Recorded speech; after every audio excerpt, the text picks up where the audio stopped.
invité. Salam alaikum.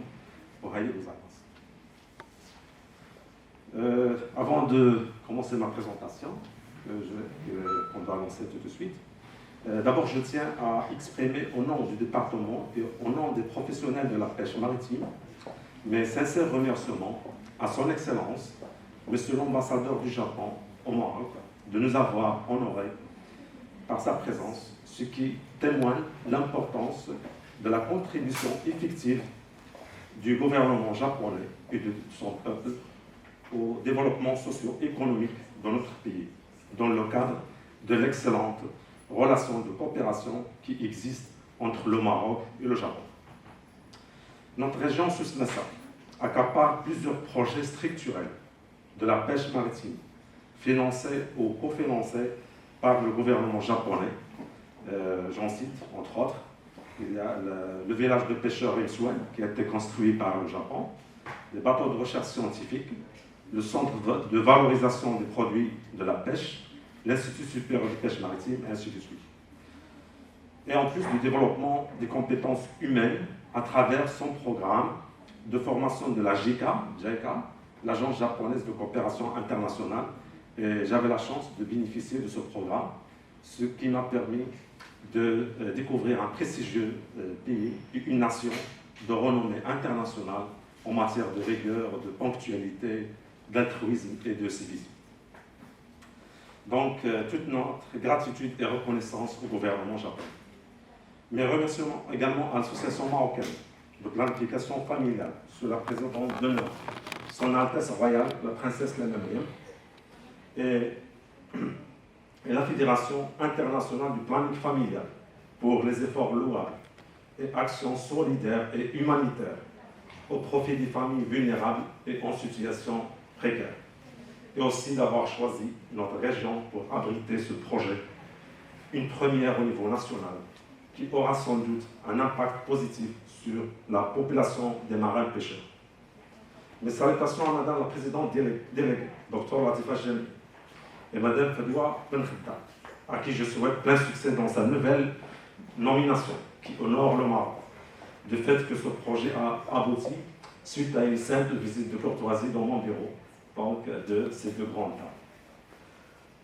Mes sincères remerciements également à M. Louali de la région pour sa contribution et sa veille constante et soutenue pour le développement social et économique de la population de la pêche maritime de notre région. Donc, si vous permettez, je passe à la présentation. Donc, ma présentation s'articule autour de deux grands axes. Donc, vu le temps qui est imparti, donc je vais juste donner un aperçu sur le potentiel halieutique et les opportunités d'investissement et aussi la politique de l'approche genre du département de la pêche maritime. Donc, deux axes principaux, comme j'ai dit, le potentiel halieutique et l'opportunité d'investissement et l'intégration de l'approche genre dans le secteur de la pêche maritime. Donc, pour ce qui est du potentiel halieutique, donc la circonscription maritime d'Agadir s'étend sur environ 200 km de côte. Le port de pêche d'Agadir est le premier port du royaume en activité pour la pêche hauturière et le deuxième pour la pêche côtière. Donc, pour ce qui est infrastructure, donc nous avons un port de pêche d'Agadir, un village de pêcheurs à Imsuen, 3 points de débarquement aménagés à Imiouetter, Tifnit et Moulin, et 5 sites de pêche, Siderbat, Douira, Tarazout, Araok et Tikirt. Toujours pour le cadre des infrastructures, donc en termes médical, bien sûr, l'importance du secteur santé pour le département de la pêche maritime. Tous les ports de pêche marocains, donc, comme l'a été évoqué par M. le directeur, disposent d'une antenne médicale équipée et dotée d'un personnel médical dans le cadre d'une convention entre le ministère de la pêche maritime et le ministère de la santé. Donc, nous avons une antenne médicale dans le siège de délégation des pêches maritimes à Agadir, avec un personnel médical composé d'un médecin, d'un infirmier et aussi d'une secrétaire. Nous avons 4 antennes médicales, une à Imsuen et 3 dans les PDA, Imoren, Imiouadder, PDA Tifnit aussi. Donc pour ces 4 antennes, on a besoin quand même de quelques matériels et aussi de personnel humain. Nous avons aussi la Maison du Marin. Nous remercions le président de cette association qui gère la Maison du Marin, qui est parmi nous.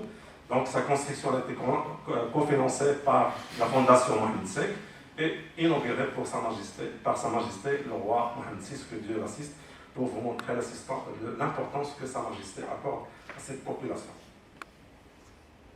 Donc, pour les débarquements des produits de la pêche, donc, au titre de 2019, nous avons environ 64 000 tonnes, toutes espèces confondues, et pour un chiffre d'affaires généré qui dépasse les 2 milliards de dirhams. Donc, cette performance qui évolue d'année en année est réalisée grâce à la stratégie du département de la pêche maritime, la stratégie Alétis qui a été lancée en 2009 par Sa Majesté, que Dieu le glorifie. Donc, pour l'emploi, nous avons plus de 60 000 emplois, et la flotte, donc 1982, entre navires de pêche hauturière, pêche côtière et aussi des parcs artisanaux. Donc, pour l'industrie de pêche, nous avons 91 unités industrielles. Donc, vous voyez l'importance de ce secteur au niveau de la région Souss-Messa. Pour les opportunités d'investissement, donc, nous avons une industrie de traitement et valorisation des produits de la pêche, donc, par la création des unités industrielles valorisantes. La construction et la réparation navale, donc, nous avons une grande demande, non au niveau national, mais aussi il y a des pays d'Afrique qui demandent donc, la construction des navires au niveau de notre région d'Agadir. Et l'aquaculture, donc la région dispose déjà d'un plan d'aménagement aquacole donc, qui est prêt pour les investisseurs en la matière. Donc, pour l'intégration de l'approche genre dans le secteur de la pêche maritime, donc, le département a créé une unité genre et développement qui a pour mission de veiller à l'intégration de l'approche genre, élaborer le plan d'action, promouvoir l'autonomisation économique des femmes, et l'objectif aussi, promouvoir l'intégration des femmes dans le secteur de la pêche, améliorer les conditions socio-économiques des femmes. Nous avons donc toute une structure dédiée aux femmes. Et pour conclure, donc, ensemble, ce projet d'importance cruciale donc, contribuera sans doute à l'amélioration des conditions sociales et du bien-être sanitaire des marins pêcheurs et leurs familles, qu'on espère élargir sur tout le littoral marocain. Et avant de clore, je réitère mes remerciements à son Excellence, Monsieur l'ambassadeur du Japon au Maroc, au ministère de la Santé, à l'Association marocaine de planification familiale et à la Fédération internationale du planning familial. Merci pour votre attention et do mon alga.